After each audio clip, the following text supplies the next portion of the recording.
There are currently no restrictions to how many players can pick the same class in the finals, and many players don't opt into picking one of each, even at the highest end of ranked play, despite it being more viable now than it's ever been in previous seasons. Some of this just comes down to player preference, but there's more to it than that, because there are still certain comps that players try to avoid running completely, especially if you're playing near the top of ranked cash out. I've been playing a lot of ranked in Season 5, and the team compositions I've witnessed at the high end have been pretty diverse. So what makes all these different team comps work, while certain other comps don't? Well, thinking about it, if you're missing a class on your team, you'd probably want another class to fill in the gaps created by whichever one is missing.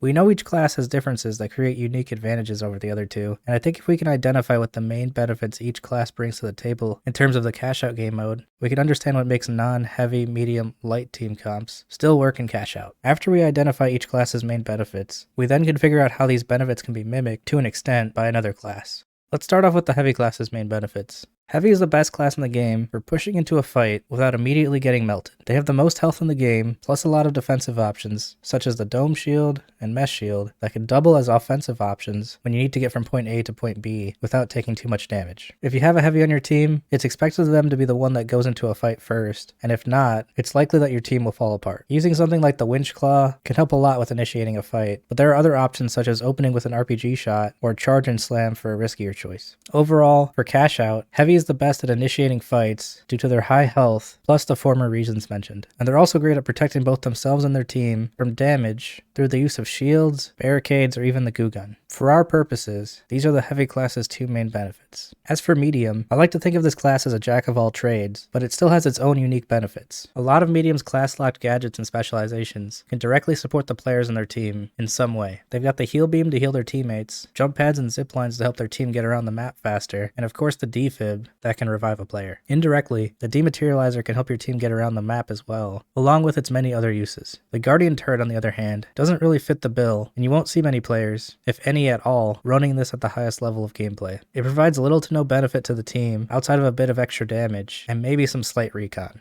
At the time of making this video, the turret is best to be avoided. So the main benefit Medium brings to the table in cash out is their ability to support the entire team, whether that be through keeping the team alive using heal beam and defib, or giving the team extra mobility through the use of jump pads, zip lines, and the dematerializer. There's a slight similarity here in the benefits of the two classes that we've already discussed. Healing your team can also be considered a way of protecting your team, and protecting your team well enough can eliminate the need for a dedicated healer. Healing in this game isn't as crucial as it is in some others you may have played, so you don't always need a healer, especially after all the nerfs the heal beam and defib have received throughout the seasons. We'll talk more about team comps after finishing up with the light class's main benefits, but at the very least, I wanted to condense our list down so that healing and protecting your team are only 1 point on our list rather than 2, since they're interchangeable in a way. Now, Light has some unique benefits that I think change based on your specialization choices. The most common specialization in high ranked at the moment is Cloaking Device, and the reason for that is mostly survivability, but it also makes it a lot easier to get the jump on someone more often than with the other two specializations, allowing a Light to do what they're best at, dealing high damage and picking off single targets. However, what you lose when choosing Cloaking Device is the extremely high mobility that the other two specializations provide, which is the Light class's other benefit. And this mobility is not just for gunfights. Evasive Dash and Grappling Hook are currently the only two specializations in the game that can be used while holding a cash box, making this class ideal for running the cash if one of those two specializations are chosen. So the main two things that Light provides to a team comp and cash out are high damage and high mobility. To summarize what an ideal team comp needs, we've got 5 points. We need a team that is able to initiate fights easily without anyone dying, a team that can protect or heal each other so that they're less likely to die, at least one player or more that provides team-wide mobility, and a team with overall high damage to get elims quickly, plus high mobility to get cash boxes around the map quickly. We have mobility listed here twice, so we'll condense it down to just high team mobility, leaving us with 4 points for an ideal team composition. Now, looking at the team comps that are most viable, they do cover these 4 points, and I'll explain how later if it doesn't make sense. But you may also see that some comps listed in our other two categories also do. This mostly comes down to not covering one of our 4 points well enough. For example, without a Heavy on our team, we need to cover the 2 points that Heavy provides with our other two classes. We've already discussed that Medium can fill the role of protecting or healing your team to an extent with a heal beam defib setup. However, if your team's overall health total is too low, like with a single medium double light team comp, this is no longer the case. Because with that low of a health pool, healing becomes less valuable, both because lights already have the fastest natural health regeneration in the game, and also because there are plenty of things in the game that can basically one-shot a light, and at that point, no amount of healing will help. In these cases, preventing damage becomes more valuable than healing, and that's only something a heavy can do well, outside of using things like goo and smoke grenades. To cover Heavy's other point, initiating fights, with the other two classes, it comes down to their setup and situation. A medium with Dematerializer can initiate a fight by creating an unexpected opening, allowing their team to get some shots off before the other team has time to react. A light can also initiate a fight using a few different approaches. Cloak makes this a lot easier by allowing a light to sneak in and get the first few shots off. They can also use a gateway to teleport their whole team in together, and with a long range setup, a light can initiate a fight from further away using a weapon such as the LH1, sniper, or even the bow, and this can be achieved with any specialization.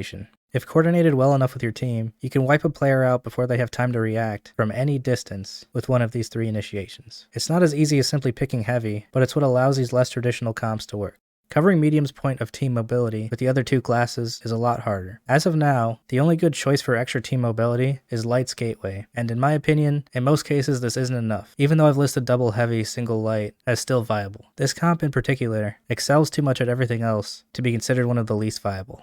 Overall, not having many options for team mobility outside of medium and gateways makes creating a viable team comp without a medium on it extremely difficult, although some comps can still somewhat work, as I've said. You need team mobility, especially if you have a heavy on your team, because they have no mobility of their own. This is why when running a team comp like double heavy, single medium, I would recommend running both zipline and jump pad, as your team's greatest weakness would be lack of mobility. The best way I see a comp working without a medium for team mobility is if you have 2 lights with gateways. But then it becomes a bit trickier to protect your team, because lights usually don't stick in one place for too long, and the heavy would be on their own frequently. As for Light's main benefit to the team, this one could be more easily covered by other team comps. Both medium and heavy have high damage options that make up for a lack of a light, but I don't want to downplay just how much damage a good light can do. It is very hard to compete with a good light's damage. Unfortunately, sometimes the benefit of having more health and less damage is the better play, and this is why a majority of the most viable comps don't have any lights. With Heavy's RPG, and certain weapons like their shotguns, sledgehammer, or akimbo deagles, they can still do very good damage. But every high damage weapon on Heavy also has a trade-off. The KS-23 shoots projectiles with travel time, making it harder to hit players at a medium distance, and since it's a slug round, it's less forgiving if your aim isn't spot on. The other shotgun has limited range, and has to semi-reload every 4 shots. The sledgehammer's trade-off is obviously that it's a melee weapon, it can only hit people up close, and the akimbo deagles are hipfire, making it less accurate.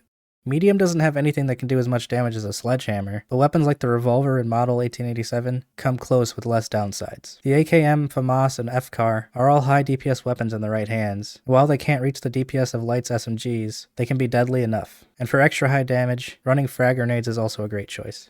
So this is how you cover for a missing class to make a viable team comp. If you're ever wondering why good players only run certain comps, I hope this answers your question. You may look at some of the least viable options and say, hey, I've had that exact team comp and it's worked before. And well, to be honest, yeah, any team comp can work, but you're going to make your job a lot harder than when choosing a more viable comp. Also, if there's a large enough skill gap in your lobby, it'll make it seem like these less than ideal comps work better than they actually would if they were chosen in a more skill balanced lobby. It's also important to understand that sometimes a certain class becomes overtuned and allows it to be more viable than it should be. For example, as I'm making this video, the LH1 is the best weapon in the game, and I've seen triple light teams dominate using it.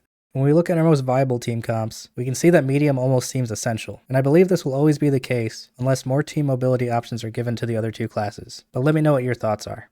I've been streaming here on YouTube mostly nights, Monday through Friday, trying to secure a spot in Ruby, and if you would like to stop by and chat, feel free to. It's been rough solo queuing trying to keep my spot, but it's also been fun. Anyway, check my next stream out if you want, and thanks for watching.